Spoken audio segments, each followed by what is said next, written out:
ठीक है मोहम्मद अतीक जी, तो ये जो एक समान कानून की बात हो रही है, इसमें तो किसी धर्म और मजहब को टारगेट करने वाली बात नहीं हो रही कि हम मुसलमानों के लिए अलग नियम बना देंगे, हिंदुओं के लिए अलग नियम बना देंगे, सिखों के लिए अलग बना देंगे। ये तो अगर होगा तो सबको फॉलो करना पड़ेगा, तो फिर उसमें भेदभाव कहां से हो गया, या किसी को टारगेट करने वाली बात कहां से आ जाएगी? प्रत्युष जी, ये मुसलमानों को ही टारगेट करने के लिए लाया जा रहा है। इससे पहले अभी एक अखबार है हमारे यहाँ का, उसमें ये खबर छपी है कि हमारे एक बहुत बड़े नेता ने कहा है कि ईसाइयों को और आदिवासियों को इससे अलग रखा जा सकता है। अगर ये खबर सही है तो जाहिर सी बात है मुसलमानों को ही टारगेट करना है और 2024 की तैयारी करनी है। जैसा कि मैं पहले से कह चुका हूं कि ये जो अभी दुबे जी संविधान सभा की बात कर रहे थे, मुस्लिम लीग वहां पर शामिल थी उस संविधान सभा में। हम अछूते नहीं है संविधान सभा से, हमको भी मालूम है अगर इतना ही इंपॉर्टेंट था आर्टिकल 24 तो संविधान में लिख के छोड़ क्यों दिया गया? ये है कि सबकी सलाह और मशवरे के साथ किया जाएगा, और वो सलाह मशवरा आज तक बन नहीं पाया है। सुप्रीम कोर्ट भी इस बात को अच्छी तरह से जानता है। और दूसरे ये कि इस्माइल साहब जो हमारे अध्यक्ष हैं, पार्टी के उस वक्त अध्यक्ष थे मुस्लिम लीग के, उन्होंने इसकी मुखालफत करके वो संविधान सभा से बाहर निकल आए थे। उन्होंने कहा कि ऐसा नहीं हो सकता, ये हमारे फंडामेंटल राइट्स के मुताबिक नहीं है। तो मुस्लिम लीग ने ही इसकी विरोध की बुनियाद रखी हुई है, और आज भी हम इसकी विरोध कर रहे हैं। और मुसलमान ये नहीं चाहते कि उनके फंडामेंटल राइट्स को जो है टारगेट किया जाए। भारतीय जनता पार्टी की नीयत साफ नहीं है, ये तो आपको अच्छी तरह से पता है कि भारतीय जनता पार्टी हर लम्हे कुछ ना कुछ ऐसा करती रहती है जो कि मुसलमानों का दिल दुखे, उनको तकलीफ पहुंचे और उसका वोट बैंक बिल्कुल यकजा हो जाए। दरअसल 2024 की जो रिपोर्ट है उसमें भारतीय जनता पार्टी ज़ेर होती हुई नजर आ रही है, और उसका यही मंशा है कि 2024 का किला किस तरह से हम सफल कर लें। और ये किला सफल नहीं होने वाला है, मुसलमानों को चाहे जितना टारगेट करा जाए। अभी यूसीसी बहुत दूर की कौड़ी है, दिल्ली अभी बहुत दूर है, देखते रहिए अभी क्या होने वाला है। ठीक है फाजिल अहमद साहब, अब अतीक जी कह रहे हैं कि ये 2024 के लिए ये सब कुछ किया जा रहा है। यही बात असदुद्दीन ओवैसी ने भी कही है कि 2024 के तहत उस चुनाव के लिए ये षड्यंत्र है ताकि असल मुद्दों से ध्यान भटका जा सके। भाई यही बात तो 370 के लिए भी कही जा रही थी, यही बात 3 तलाक के लिए भी की जा रही थी। अगर वो दोनों चीजें इस मुल्क के खिलाफ थी तो उसके बाद कई इलेक्शंस हुए, बीजेपी को तो बिल्कुल जीरो पे सिमट जाना चाहिए था। देखिए अभी 370 की सुनवाई सुप्रीम कोर्ट करने जा रही है। हाँ। अभी तो बहुत सी चीज़ें सामने आना है उसमें। हाँ। हम 371 की बात कर रहे हैं। संसदीय समिति के अध्यक्ष हैं सुशील मोदी। पिछले हफ्ते उनकी बैठक हुई। बैठक में ये तय हुआ कि आदिवासी समाज को 371 रहते हुए हम उससे मुक्त नहीं कर सकते। उनकी अपनी निजी परंपराएं हैं, छोटे छोटे कबीले हैं उनके, और सबके अपने कुल देवता और अपने रीति रिवाज हैं। 371 के चलते वो जब तक 371 है उनको उनका राइट प्रोटेक्ट कर रहा है। तो इसका मतलब उन्होंने कहा, हाथ जोड़ के कहा कि भाई आदिवासी को निकाल दिया जाए यूसीसी से। अगर आप आदिवासी को निकाल देंगे तो सिख समाज ने आपका क्या बिगाड़ा है? फिर सिख समाज कहेगा कि हमको भी निकाल दीजिए। ईसाई समाज कहेगा फिर हमसे क्या मतलब, हमको भी निकाल दीजिए। बच गया मुसलमान, क्योंकि बीजेपी ठीक कहा हमारे मौलाना साहब ने कि मुसलमान बच गया। अरे भाई मुसलमान बच गया तो मुसलमान से क्या दुश्मनी है? अगर मुसलमान खुद अगर किसी चीज़ को तकलीफ महसूस करे तो बीजेपी को तो अच्छा लगता है। वो आपको भी पता है, आप भी सीनियर जर्नलिस्ट हैं, पूरे देश में जब से 14 से लेकर सरकार बनी लगातार, और 14 से पहले जब कांग्रेस की सरकार थी उस समय भी बीजेपी की हर वो बात में मुसलमान और मुसलमानों के खिलाफ बात होती है। तो निश्चित रूप से जिस तरह से अब कह रहे हमारे अश्विनी जी, आर्टिकल 19 हमको फंडामेंटल राइट देता है ना कि आप अपने धर्म के आधार पर अपनी जिंदगी जी सकते हैं। तो जब आर्टिकल 19 और 25 से लेकर 30 तक प्रियम्बल को तो चेंज नहीं कर सकते आप, कोई भी संसद नहीं कर सकती। लेकिन फाजिल अहमद जी, आपने कहा कि ट्राइबल्स की बात है। अब झारखंड में 30 से अधिक आदिवासी संगठनों ने फैसला किया है कि हम विधि आयोग के समक्ष अपनी बात रखेंगे। यूसीसी हमारे लिए नहीं आना चाहिए क्योंकि हमारी जो रीति रिवाज है या परंपराएं हैं तो वही तो उसको हम निभाते आ रहे हैं और उसमें हम किसी तरह का कोई छेड़छाड़ बर्दाश्त नहीं करेंगे। 19 लाख सुझाव आ चुके हैं। जी आ चुके हैं। 19 लाख सुझाव आ चुके हैं मुसलमान। लेकिन यह बात भी सच है कि सुप्रीम कोर्ट ने समय समय पर कहा है कि यूसीसी जरूरत है। पिछली सरकारों ने इसके लिए कोशिशें नहीं की, होना चाहिए था। संसद को इस पर पहल करके एक समान कानून बनाना चाहिए। उन्होंने कहा कि यह सुप्रीम कोर्ट का अधिकार क्षेत्र नहीं है, यह संसद का काम है, यह सरकारों का काम है कि वो इस पर कानून बनाए। 2018 तो देश की सर्वोच्च अदालत भी मान रही है कि इस देश में यूसीसी की जरूरत है। सुनिए, किसकी क्या भावना है, किसकी क्या मंशा है, कोई बोल देता है अलग बात है। ओवरऑल सबको पार्लियामेंट के सिस्टम पे ही चलना है। आप देखिए मणिपुर में एक छोटे से आदेश की वजह से पूरा मणिपुर जल गया, आपने देखा ना। तो मूल भावना सरकार जो होती है अपने जनता की भावनाओं को सम्मान करते हुए कानून बनाती है। सुप्रीम कोर्ट में बहुत सी चीजें सुप्रीम कोर्ट कर देती है।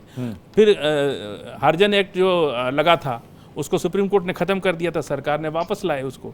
तो मूल भावनाओं का आदर करना। इसी सुप्रीम कोर्ट ने शाहबानू में भी फैसला सुनाया था। नहीं, तो इसीलिए सरकार ने वापस किया ना उसको। सरकार ने, और उस फैसले का क्या परिणाम हुआ ये भी सबको नहीं, पता है। आज मुस्लिम बहनों को पैसा मिल रहा है शाहबानू ना। केस में जो कुछ भी सुप्रीम कोर्ट ने किया, उसके बाद संसद के पास अधिकार था, उन्होंने फैसले को पलट दिया। आप बता दें, लेकिन उसका असर क्या हुआ, दूरगामी असर क्या हुआ, ये भी लोगों ने देखा। ले लीजिए हमसे जी। देखिए, मुस्लिम बहनों में अगर उनको तिलाक हो गया तो एक प्रोविजन है कि हमारा जो वक्फ बोर्ड है उनको हर्जा खर्चा देगा जब तक जीवन नहीं होगा। कोई नहीं पूछेगा तो वक्फ बोर्ड पैसा देगा, ये नियम है, कानून है।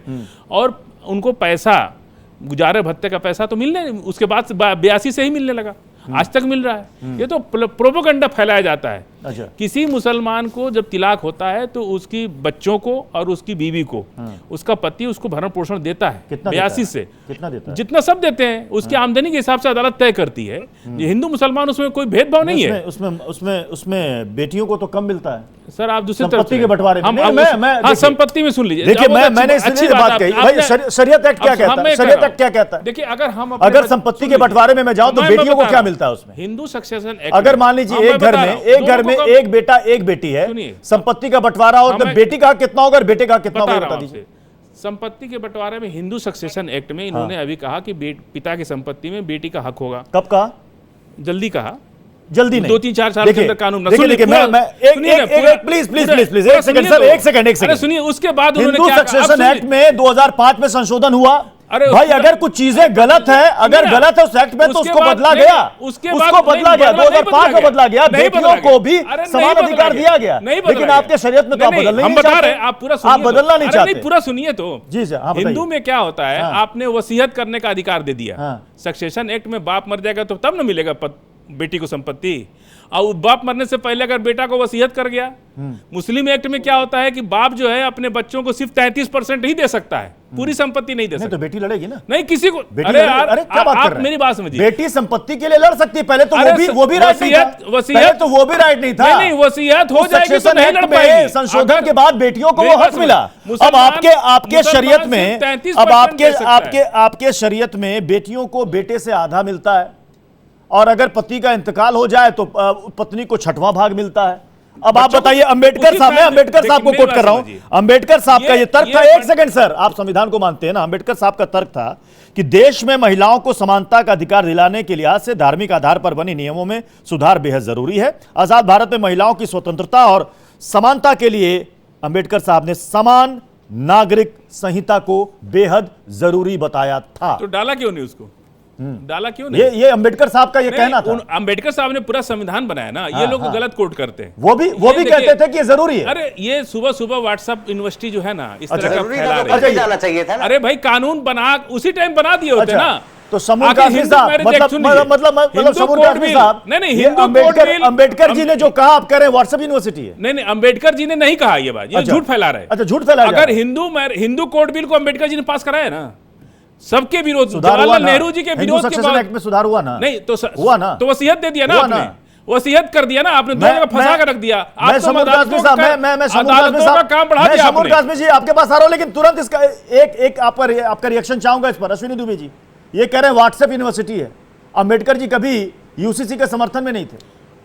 अरे अपने टाइम में क्यों नहीं बना के चले गए? देखिए, संविधान सभा की सारी जितनी बहस है वो लिपिबद्ध है, वो सब लिखी हुई है। अगर किसी को कोई आपत्ति है तो वो जा करके देख सकता लागू तो नहीं किए, व्हाट्सएप यूनिवर्सिटी जैसा शब्द जो नहीं लागू करके ये बात है, उस